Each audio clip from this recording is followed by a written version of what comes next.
ওই যে যারা আপনাকে ধরছেও না আবার ছাড়ছেও না, থাকতেও দিচ্ছে না আবার যেতেও দিচ্ছে না, ইচ্ছে হলে ডাকছে আর ইচ্ছে না হলে হাজার ডাকলেও সাড়া দিচ্ছে না, নিজের ইচ্ছে হলে কথা বলছে, না হলে অচেনার মতো আপনার সাথে ব্যবহার করছে, কখনো আপনাকে ভালো রাখছে, কখনো ইচ্ছে করে আঘাত দিয়ে খিলখিল করে হাসছে, আপনাকে ঘুড়ির মতো ওড়াচ্ছে মাঝ আকাশে আর তারপর সুতোটা হাতের কাছ থেকে ছিঁড়ে দিচ্ছে।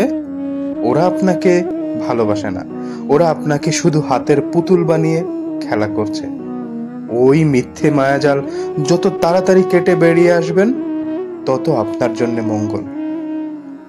খারাপ সঙ্গের থেকে একলা থাকা ঢের ভালো, মিথ্যে মায়ায় জড়িয়ে থাকার থেকে সেই সম্পর্ককে বিদায় জানানো ঢের ভালো। একটা ভুল মানুষের সাথে 4টে হাসি খুশি ছবি তোলার থেকে একলা টেবিলে বসে নিজেকে উদযাপন করা ঢের ভালো।